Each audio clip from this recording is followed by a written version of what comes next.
Hey guys, Robin right here. Just want to check in with you.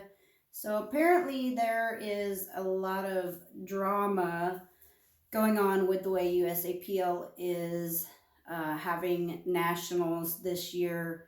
With COVID going on, there's been a lot of changes that had to be made. Um, so they had to cap the nationals to 56 lifters per session, which ultimately makes the nationals meet super small and thus creating an invite only nationals event.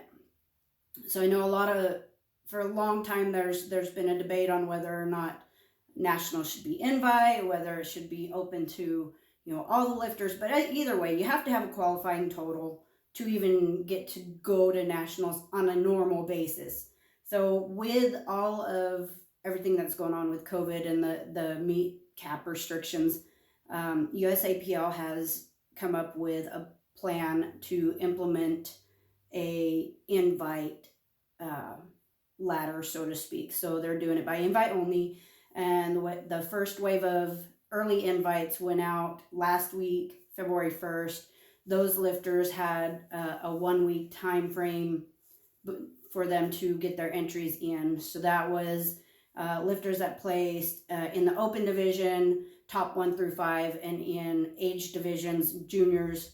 Actually, juniors are not even going to be at nationals this year because they're going to collegiate nationals. So you're going to have juniors and collegiates nationals. You're going to have teens and high school nationals. So those are two totally separate national events. So you have open, youth, and masters lifters that are going to be in Daytona Beach in June. So the top 1 through 5 open lifters have already received their invites.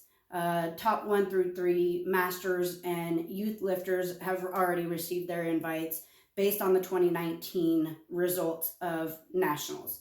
So if you were in the top 1 through 5 in the open age division, raw and equipped nationals, you already got your invite. Those lifters have earned that right.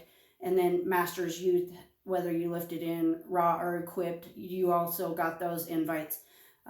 So the next level of emails went out today for the lifters who placed 1 through 10 in 1 through 3 in the hometown showdown rankings. So the hometown showdown is something that the USAPL came out with early last year when they realized they had to cancel nationals. So they're like, okay, well, we can't have nationals, so we're going to do something to create a national rankings leaderboard.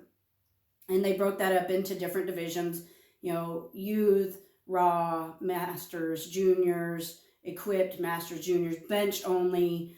So they come up with, I want to say it was 10 different divisions or classifications, and those ranked top 1 through 3 got their invites today, and based on the hometown showdown rankings. So there's been some people that are not happy with the way that this is going based on the invites. So last year, the USAPL also implemented a lifetime membership.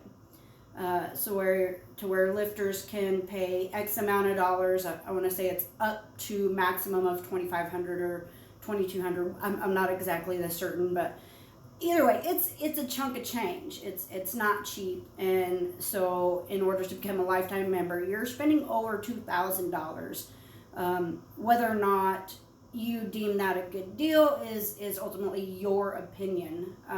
So lifetime members have also been included in today's email of early invites, and there's some people that have raised quite a bit of stir in the lifting world who are not happy with that because they are X caliber of elite lifter, they're top 10 or whatever the case is, but they feel like they should get an invite over these people that are paying $2,000 for a lifetime membership.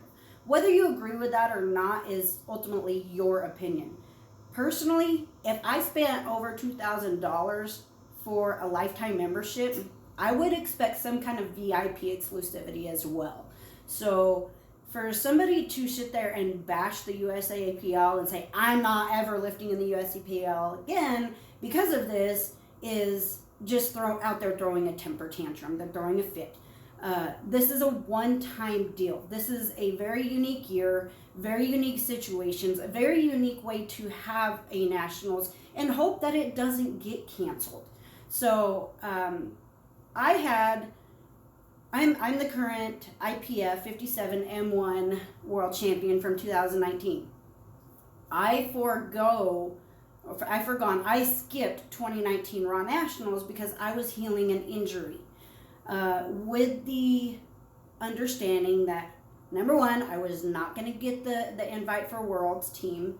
I was okay with that because I needed to heal myself. So, that said, when I had 2 competitions I had scheduled for last year. I was going to do the Europa Expo in Dallas because I have family there and they were going to get to watch me live. That got canceled. So when that got canceled, I switched that to the West Regionals in Phoenix. Well, then that got canceled. So I'm like, oh, great. So then I had this extra plane ticket. So I was just like, okay, I'm just going to go do a softball tournament.